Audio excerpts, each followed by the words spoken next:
All right, first let's discuss logistics. Our final week is the 7th through the 10th. Excuse me. So I intend to have your exam up over the weekend, and you will have until that last day to complete it. You should have all the way through the day, but I do have to have my grades posted shortly thereafter, so make sure that you have everything done by the 10th, meaning that if you need to make anything up, or there's something that is in error, we need to have it corrected by then. Some of you are wondering about points. I have not added those yet. I will go in and add those after this exam so that I'm adding them to your lowest grade hypothetic. Not that it matters technically, mathematically, but we're going to do it that way. So there's that. Standard format, multiple choice, and then you have your lab exam with the diagrams. So there's this. Let's then start with just an overview of what we're going to see here. We have digestion,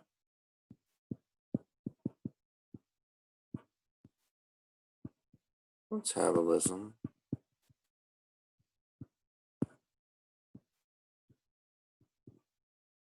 reproduction,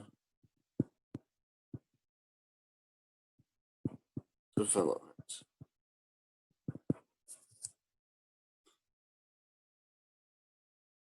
And that's it. Not a cumulative final, just what's there.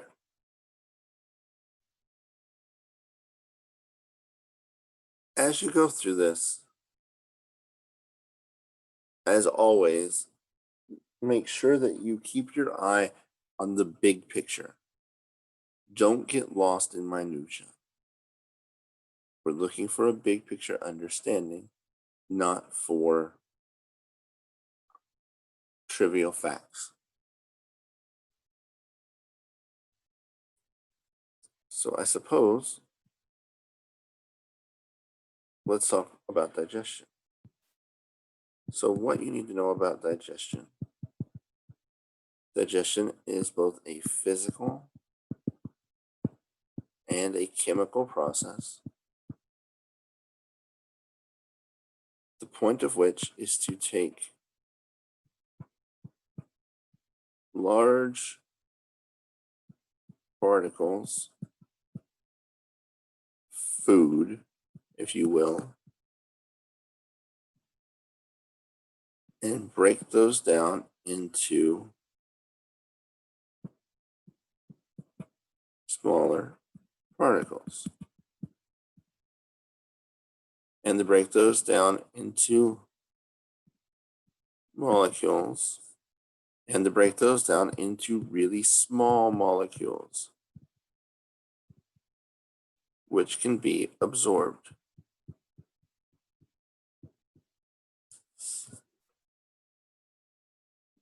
One of the things that's really important, at least from my standpoint from digestion, is that you understand what digestion is. Digestion is this. We're taking food and we're breaking it down into a usable form. And to understand what digestion isn't, it's not magic. One of the giant misconceptions of digestion is that what you eat somehow winds up in your bloodstream or system, or however you want to think about it. By the time it gets to the intestines, what you eat is broken down into an unrecognizable form. We're taking proteins and breaking them into amino acids. We're taking complex carbohydrates and breaking them into simple carbohydrates so that they can be absorbed. Now, physical digestion, I'm not overly concerned with. Physical digestion is like chewing and segmentation, this sort of thing, like the sloshing back and forth. It is what it is. You're kind of liquefying junk and squishing it up so that it can be acted on by enzymes. That's chemical digestion. This part is what we really care about. So things you need to know about chemical digestion. It is driven by enzymes. Enzymes are biological catalysts. We're taking these bigger molecules and splitting them up into smaller molecules so they can be absorbed. And it is catabolic. Catabolic means that we take big things and we break them down into little things. That's easy enough. Catabolic also means that we're going to be releasing energy. Technically, catabolic means that the products have more, sorry, the reactants have more energy than the product. So in the chemical reaction, there's going to be energy released. We're harnessing this energy. But, right, so big things breaking down into little things. Again, keep your eye on the big picture here. Now, that doesn't work, does it? I'm just going to try to scroll the screen up, and I don't know that that's a thing here.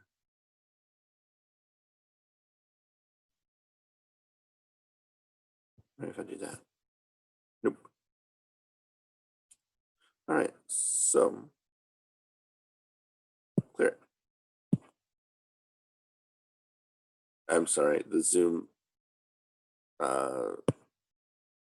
whiteboard is not as user-friendly as some of the other whiteboard programs. No offense, Zoom, if you're listening or whatever.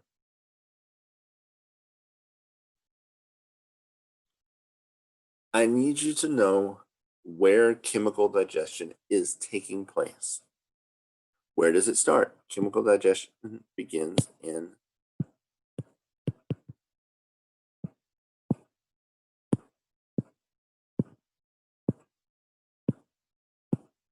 the mouth.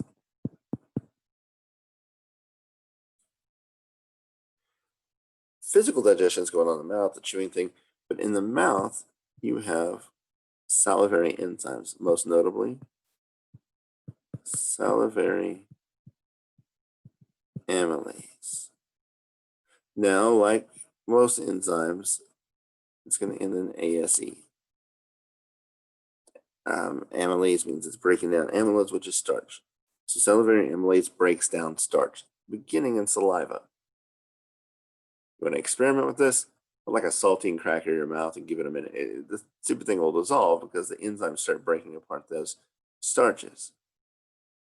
There is some what we call lingual lipase, which will start some of the chemical digestion of fats, but it's minimal. So from the mouth, food goes down the esophagus, ends up at the stomach, and then here in the stomach, we're going to have some other chemical things going. One, we have hydrochloric acid.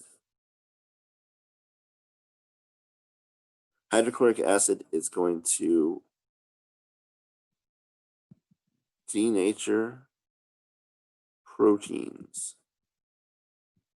What does that mean? Well, when you denature a protein, you're breaking that three-dimensional conformation or changing it, you're rendering it non-functional. One good example of denaturing a protein is like when you cook an egg, right? And the clear part of the egg becomes white because those proteins are being denatured by heat. Here they're being denatured by acid. Incidentally, you can quote unquote cook an egg with acidity. If you ever make key lime pie for reals, that's the principle there. Anyway, so we got this hydrochloric acids for denaturing proteins. This is for later. We're going to have pepsin, which is a protease, which means it's an enzyme that's going to start tearing proteins apart into amino acids.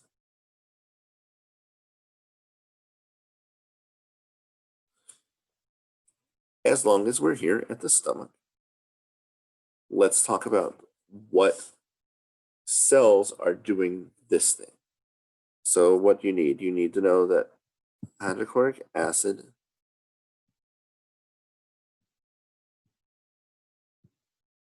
is from parietal cells.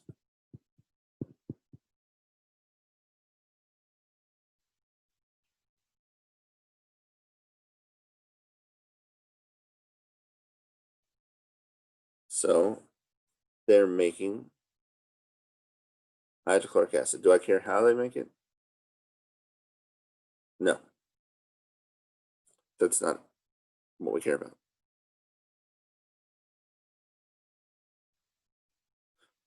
What else do parietal cells do? Parietal cells also secrete intrinsic factor.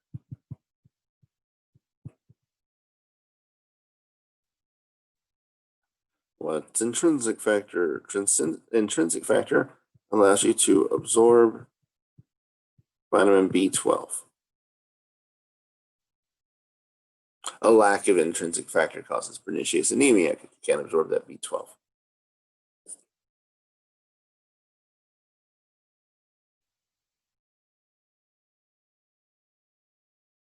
What other cells do we care about here? Well, we care about chief cells. What do chief cells secrete? Chief cells secrete pepsinogen. Now, this suffix means that it's inactive. So what's going to happen is that pepsinogen is going to get released. It's going to go out in the stomach. It's going to be added to hydrochloric acid, and that's going to yield pepsin, which is the active enzyme. And you're going to see that most of these proteases are released like this. They're released in an inactive form, and they're activated once they get where they need to go. And here's that happening there.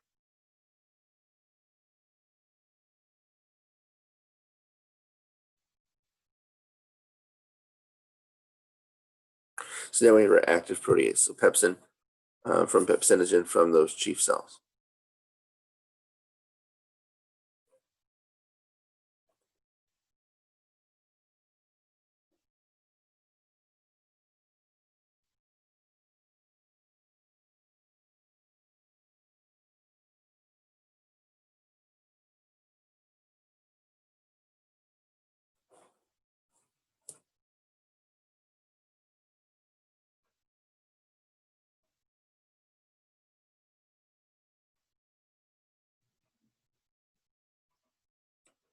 All right.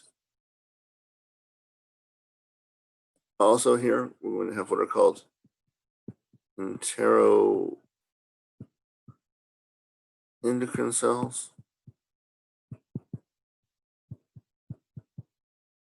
These release gastrin, which is a hormone that causes gastric motility and the release of these other things. All right. So right now, once we're in the stomach, we've got some carbohydrate digestion here and some protein digestion here, minimal fat digestion. From the stomach, we enter the small intestine. Now, in that first segment of the small intestine, the duodenum, you have the duodenal papilla, which is where the pancreatic duct and the cystic duct come together to release both pancreatic enzymes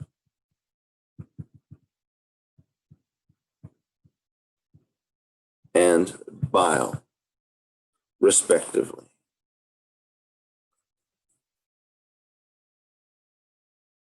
Those pancreatic enzymes, those are doing the bulk of the work now. You've got proteases that digest proteins that break those down into amino acids.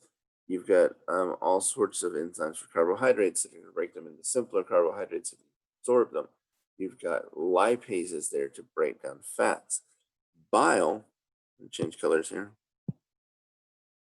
Bile is an emulsifier. An emulsifier means that it's going to take big drops of lipids, break them down into smaller droplets, so then those enzymes can act upon them and break them down into um, fatty acids that can be absorbed. So the duodenum here, lots of stuff going on, lots of digestion. Indeed, the small intestine is the main organ for chemical digestion.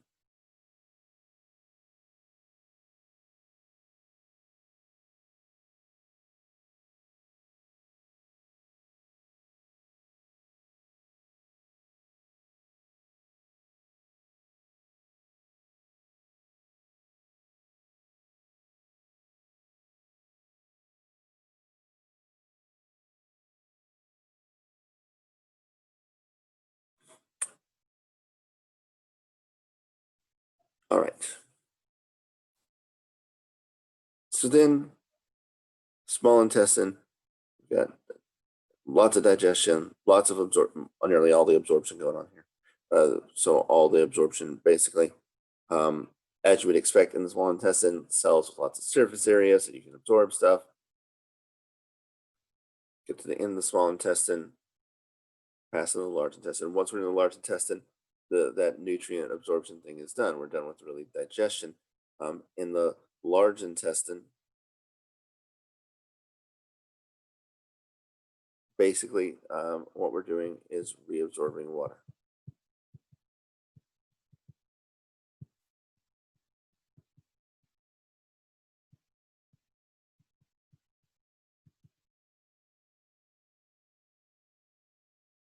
Some of the byproducts of the bacteria there, like vitamin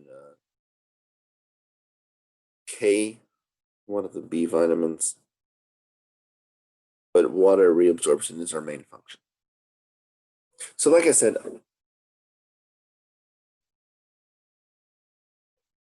I'm much more concerned with you knowing like what's going on here on a big picture scale, what the different organs are doing, and where digestion is happening. You should know that bile is made by the liver. It's stored in the gallbladder. This is why you don't have to have a gallbladder. If you don't have a gallbladder, what happens? Well, your liver's still making bile. It's just not getting stored and concentrated in the gallbladder.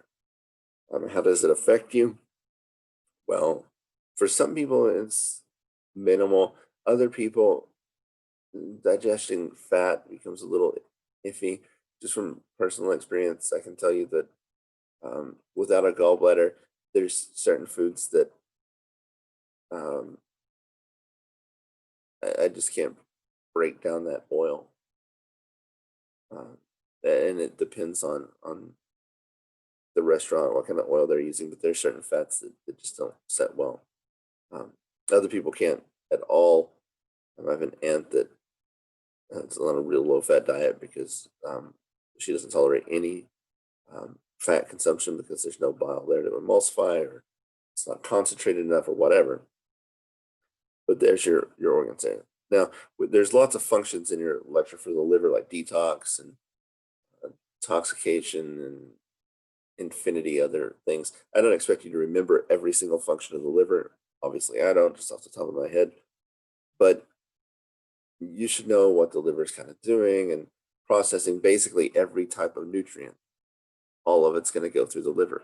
What you absorb from the small intestine, like raw product, is pretty toxic, actually. There's just too much in it. It's just too much. And the liver is going to process this and make it in a usable form.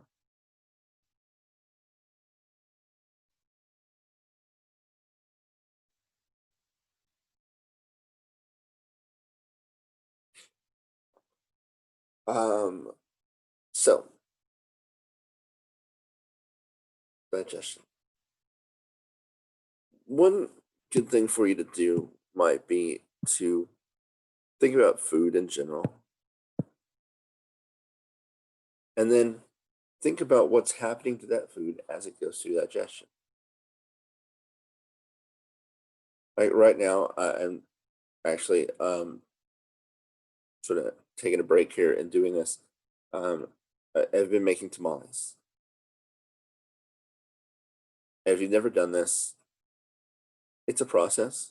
If you have, you know what I'm talking about. Like it's better with a team, and I've got like 5 kids, so basically I've got like a tamale sweatshop set up, and I just make them work.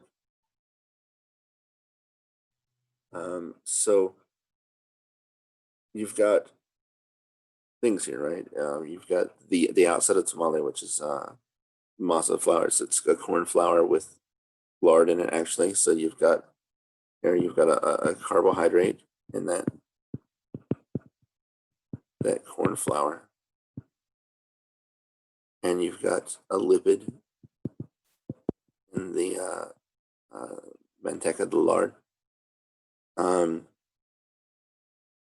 And then on the inside, you've got the pork, the meat, and so you've got a protein.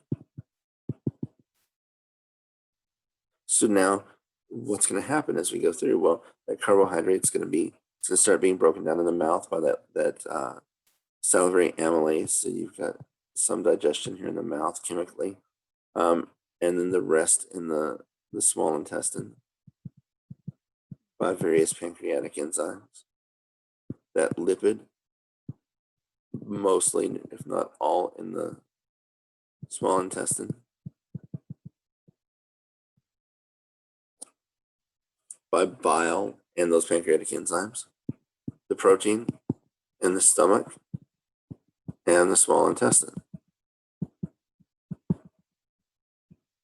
And then the products of this are absorbed throughout the small intestine. Carbohydrates are broken into simple carbohydrates. Lipids are broken into fatty acids. Proteins are broken into amino acids, and those will be transported to the liver, with the exceptions of some of the lipids, which end up in the lymphatics, but we don't want to get lost in that. Big picture ideas. Now, back to this idea of not like food not being in your blood or whatever. You're breaking down proteins into amino acids. So proteins that you consume broken into amino acids and absorbed as that, not as the whole protein. So if you're taking like a protein supplement and you're hoping that protein ends up in your bloodstream, it won't. If you're ingesting it,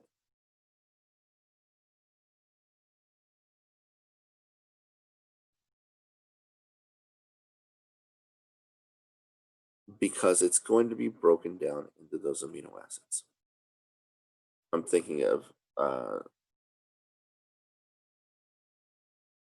some of those fake hormone things they sell, where you take the human growth hormone 9,000 or whatever. Well, even if it was human growth hormone, it's not. Ingesting it orally, it's going to get broken down. It's not like it's going to get reassembled on the other side. You're just providing some amino acids there.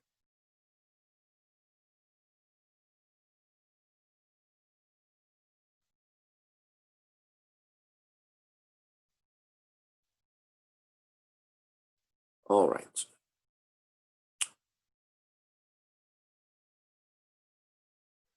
Functions of different organs, process of chemical digestion. Those are the big picture things for the digestive tract. In terms of metabolism, I'm not going to ask you to regurgitate the Krebs cycle or the electron transport chain. Right? Your metabolism is basically driven by this reaction.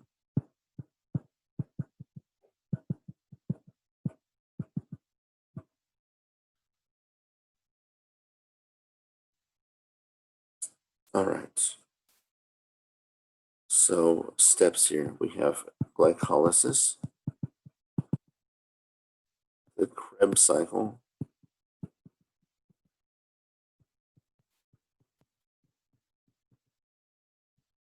and the electron transport chain.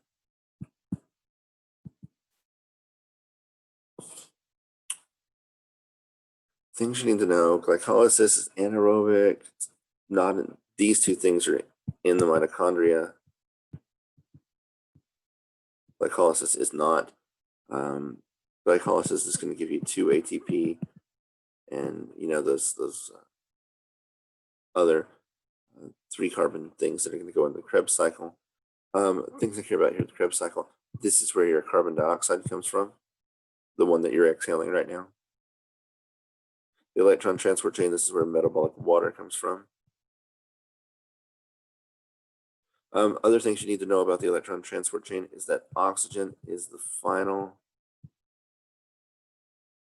electron. Let's space that out so you can see better. Electron acceptor. The reason that you're breathing right now is to provide that oxygen to accept an electron so that the electron transport chain works. And what you're left with there is the water.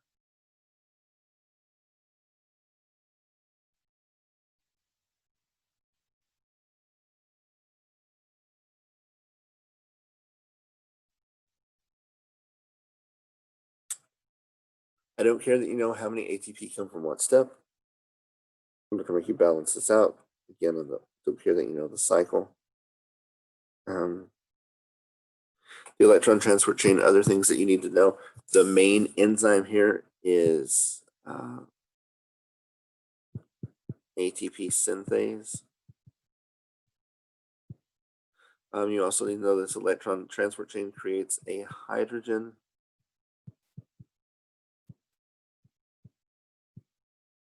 proton gradient.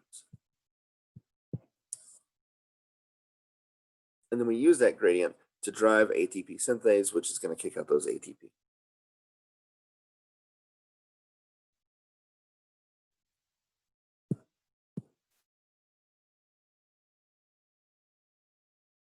Your metabolism is kind of personalized for you. Different things drive metabolism and thyroid hormone and your activity levels. Obviously, one of the big issues we have with metabolism is obesity. When you're bringing in more caloric value than you're expending. And the nutrients that we have are all relatively interchangeable.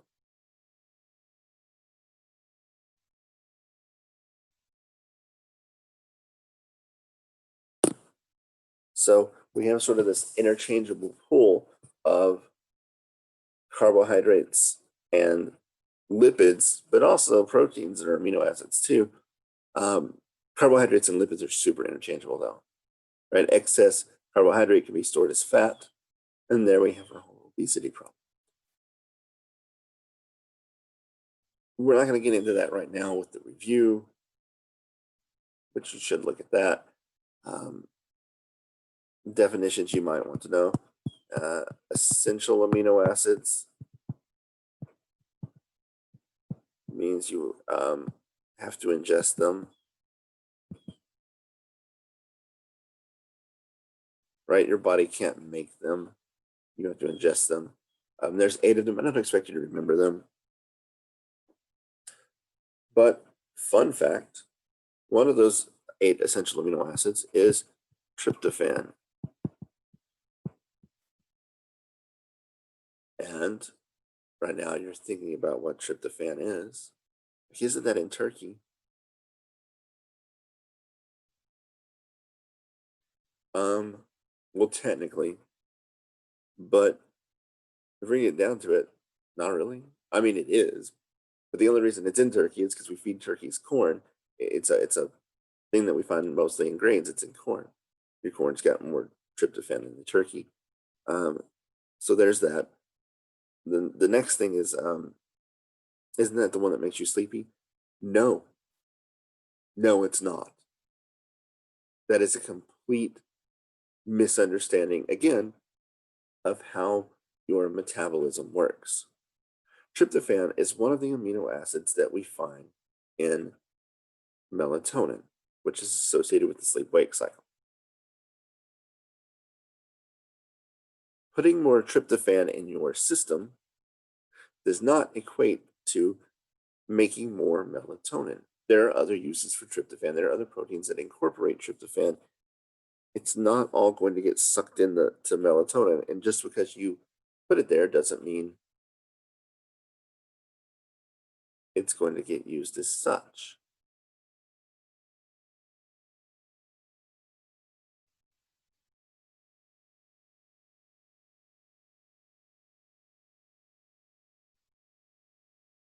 Just like anything else, like B12, whatever. And excess doesn't always mean that you're going to make more of that product. If this is in excess, we get into that whole interchangeable pool of nutrients where it can be converted or used in other proteins. There's a whole realm of stuff that can happen here. More tryptophan does not equal more melatonin. It doesn't make you sleepy. Stop saying that. Certainly, my wife says this like every year just to get a rise out of me. And you're thinking, does he do this whole rant every year? Absolutely, I do. It's a tradition.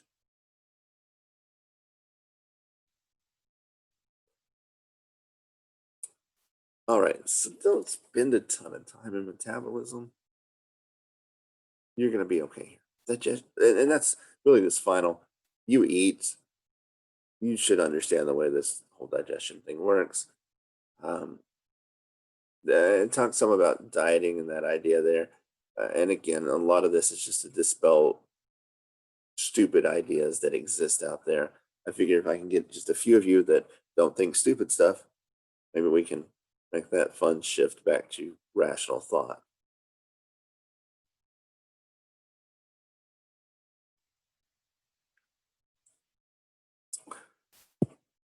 Which leaves us then with reproduction. Now, there are two PowerPoint things that you've got on your blackboard. You've got male and female reproduction. There's not a corresponding video on YouTube for either of them.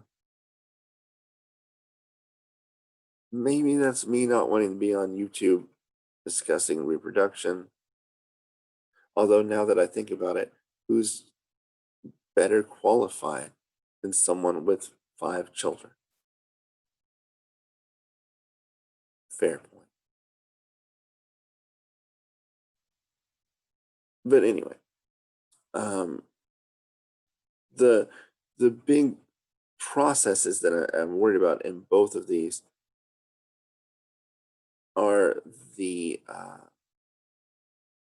processes of gamete formation, spermatogenesis, oogenesis, meiosis.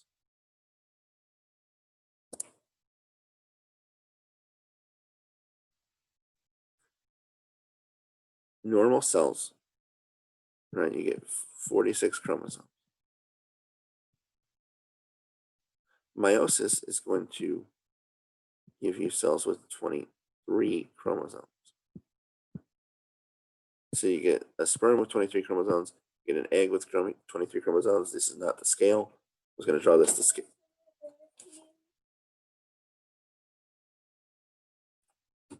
If I was going to draw this to scale, it would look like that. And that's probably not even the scale. That's probably way overestimating. The egg's gigantic, the sperm's tiny. Anyway, you get the chromosomes that combine. Yay, 46 chromosomes, new kid.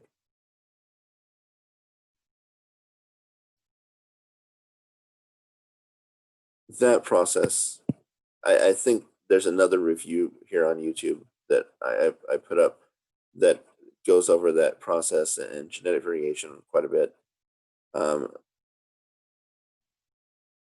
Make sure that you can do this ovarian. Oh, I spelled that wrong.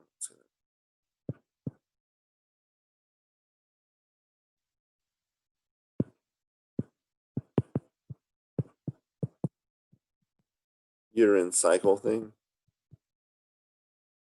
And there is a slide in that PowerPoint show that lines up ovarian uterine cycle so that you can match those phases of the ovarian cycle with the phases of the uterine cycle. And this, of course, is all hormonally driven. Let's walk through.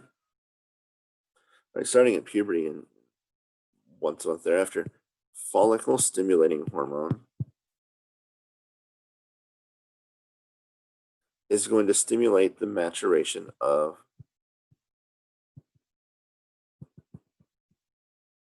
the primary follicles.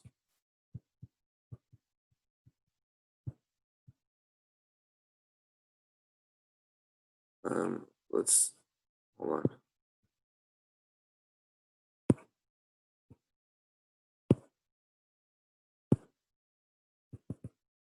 Primordial follicles, that's right. And those are going to turn into primary follicles.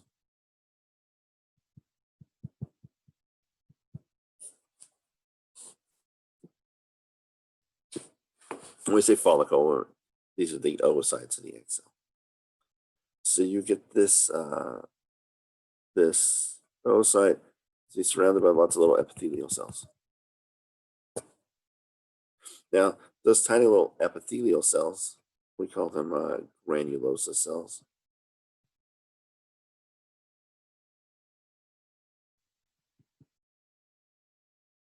Start releasing estrogen.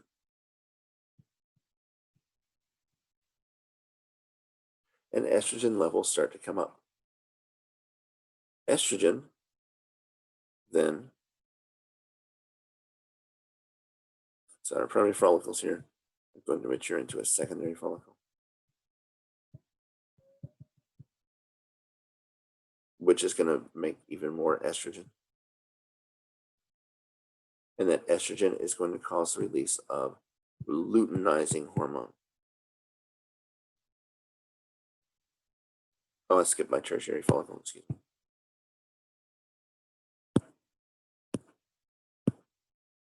So secondary, tertiary, estrogen, again, luteinizing hormone. And luteinizing hormone causes that tertiary follicle to rupture, ovulation. So you do need to know that luteinizing hormone causes ovulation. We get a spike in LH if you're looking at it on a chart. So as estrogen levels come up, trigger that spike in LH, ovulation. Now, all those little granulosa cells that are on the outside of that oocyte, after that thing ruptures, it collapses, and what's left is called the corpus luteum. So not only does luteinizing hormone cause ovulation, it causes the formation of the corpus luteum. So now the egg's free floating, then the corpus luteum makes progesterone.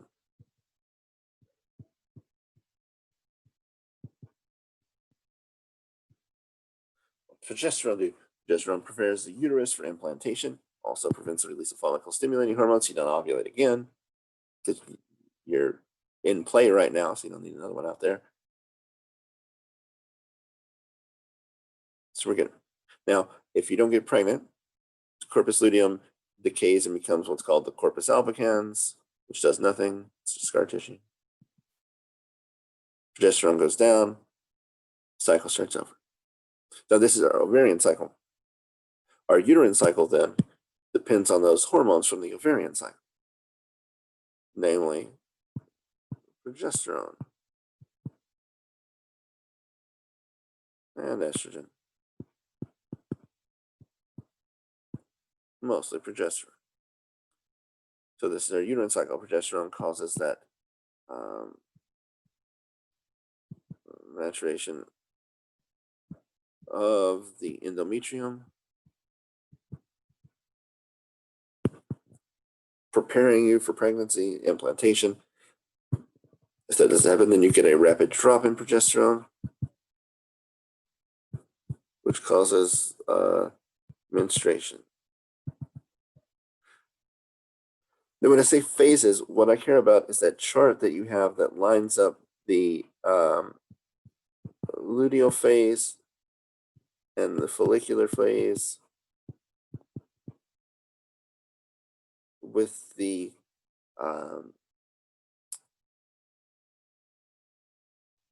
phases of the uterus, like you'll see this chart, those, and then have your three phases of the uterine cycle, menses, and the proliferative phase and the regenerative phase or whatever. Anyway, there's a chart on there that lines those up. Make sure that you can do that, and that's really the big picture. Females produce small numbers of these large immobile gametes. You're born with as many oocytes as you'll ever have, and that number drops progressively with ovulation. Like you may have 12 follicles that mature, but only one of them gets ovulated. Whereas on the male side, this ongoing process, spermatogenesis, like 500 million sperm a day, right? So look, those processes of oogenesis and spermatogenesis. Man, this pen is hard to write with. I keep hitting the button and it's smearing it everywhere. So I apologize for this.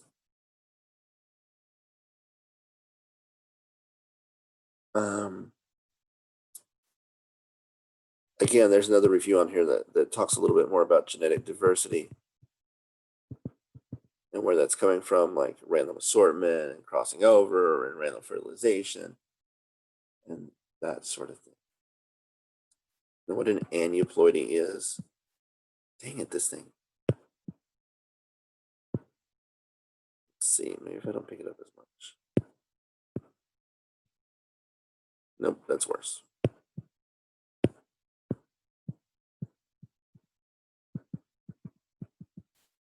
Abnormal number of chromosomes, aneuploidies caused by non-disjunction. I don't think I put an STD thing, like an STD slideshow there, so you don't have to worry about STDs. I don't mean like personally, like you probably should personally worry about them. I mean, it's a thing, it's pretty serious. But I mean, on your exam, you don't have to worry about it. Personally, yes, exam, no.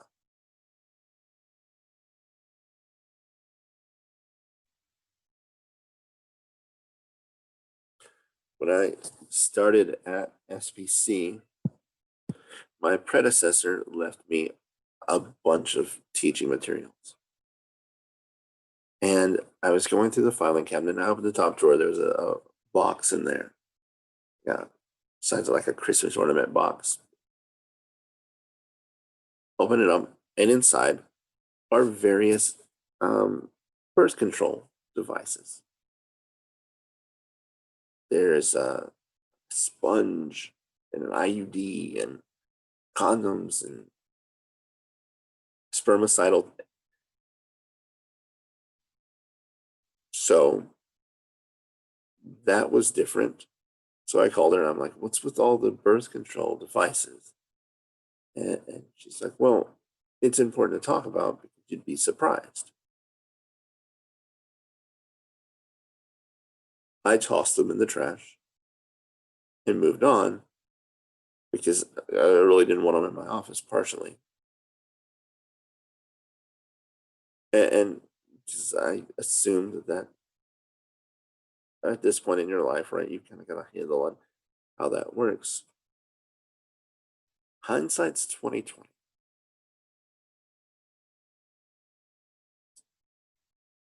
And I'm always surprised at how many people don't understand how this works. So we are going to take a minute and we're going to talk about birth control, but in doing so, we're going to apply that to how it takes advantage of the female ovarian and uterine cycles. So by far, the most frequently used birth control is chemical birth control.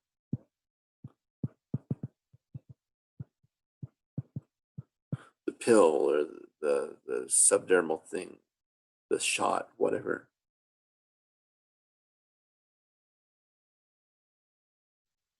So how does this work? And for this matter, Plan B. What was Plan A? Plan B or the morning after pill, same thing. What this is doing is it's taking advantage of how this hormonal cycle works. Normally, progesterone, again,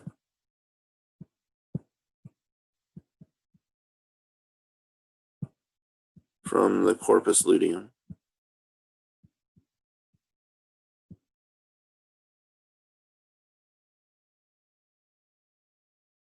is causing the maturation of the uterine lining.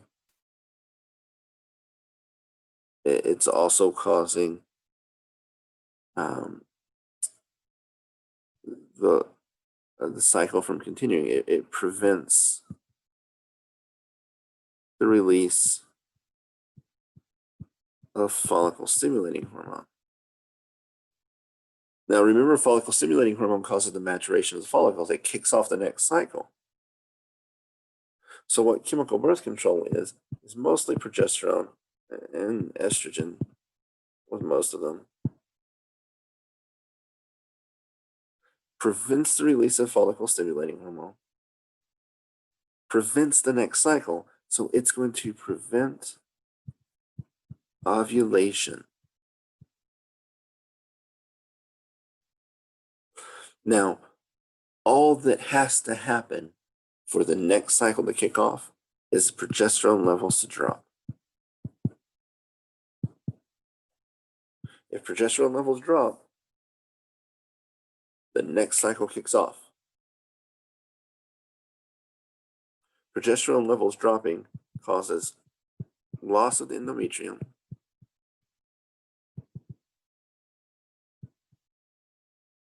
and start of the next cycle.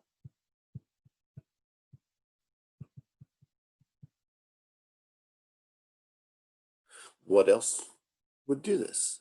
Well, if you're pregnant, progesterone levels continue to go up, preventing the next cycle. You can't get pregnant or repregnant. I'm not sure which one of those is correct. Neither, because you can't do that, right? You can't get pregnant and then do it again, and like you have one baby 1 month and the next, like how far apart are your kids? 2 months. Although that's fun to tell people. I have a 6-year-old and a 7-year-old. They're like, how far apart are they? I'm like, 4 months. I just like to see the look on people's faces. Sorry, it was a repregnant situation. What the hell? So you can't do that because the progesterone prevents the next cycle from kicking off. So chemical birth control is taking advantage of that. It's keeping the uterine lining there and preventing the next cycle from happening. You don't ovulate, you can't get pregnant. Now, so what's that morning after pill, like Plan B? Well, it's a crap load of progesterone. When you get pregnant, you've got the sperm in play, and typically the sperm is in play before ovulation. You've got this narrow window of ovulation and the sperm being in play, and then the egg and the sperm meeting. So if you haven't ovulated, there's, like I said, there's like a 24, 48-hour window, I can't remember, there where the sperm can meet the egg. So the sperm's like, it's in play, and then you ovulate with pregnancy. But if you haven't ovulated, take that Plan B, you're not gonna ovulate. It doesn't matter where you are, like you be at that tertiary follicle stage, ready to ovulate, bam, you slam the door shut. Because progesterone shuts it down. No more cycle. And then you don't ovulate and you don't get pregnant. Plan B worked out. There's probably other plans after that. Now, this is different than the quote unquote abortion pill.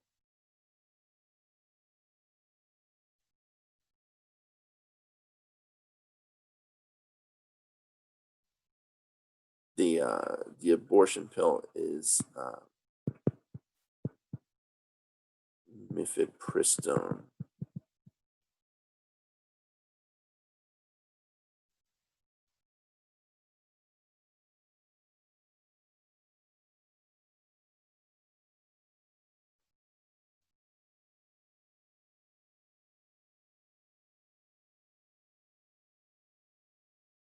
It is a progesterone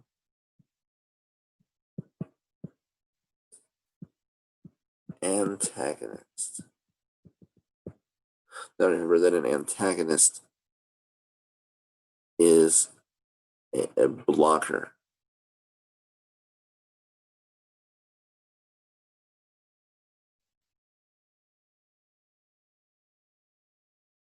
It blocks progesterone.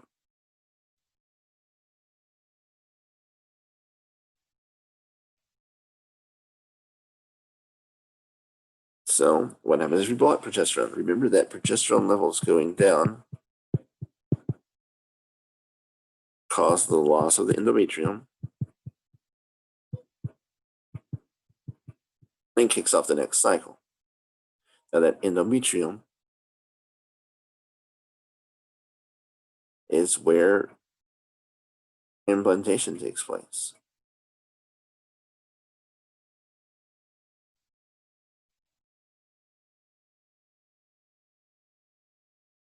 So it blocks that progesterone. It makes the endometrium unstable.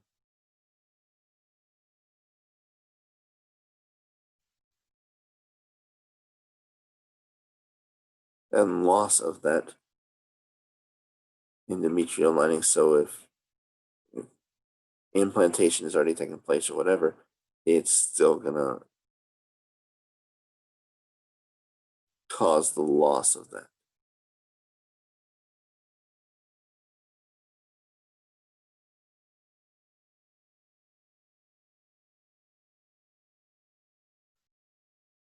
So different than chemical birth control, this is an abortifacient, and it causes the loss of that line, but it is progesterone antagonist.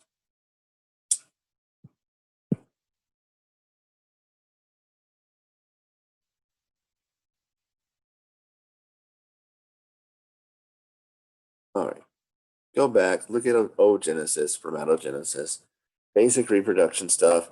Again, that other slideshow that says review on it is great for like genetic diversity and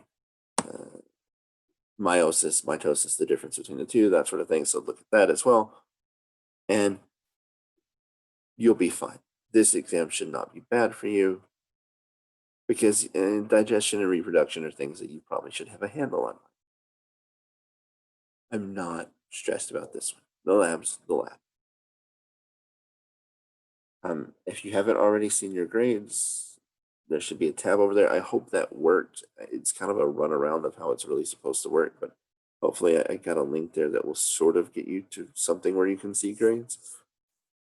So check that out. If you have questions or anything, always shoot me a text and I'll get back to you as soon as I can. We're nearly done with this crazy freaking semester.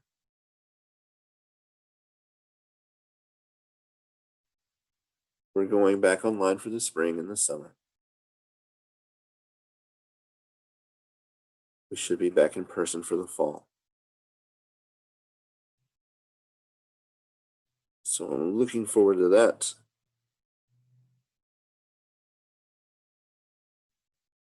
I miss having you in class. I miss being there, being able to see this in person. My jokes work better in person. Everything works better in person. It's much more fun. Well, for me anyway, it's a lot more fun in person. But made the best of it, I suppose. We get through this. So 1 more week left. Final exam. Get it done. Get through. It's gonna be fun. Psyching myself up here. All right. Like I said, if you have any questions, concerns, whatever, just drop me an email. Not an email. Drop me a text. It's so much easier to text me. I'm so much more likely to see it quickly.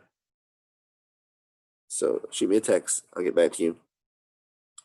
Otherwise, thank you for being patient with me this semester. Thank you for sticking it out. I wish you the best of luck in future endeavors.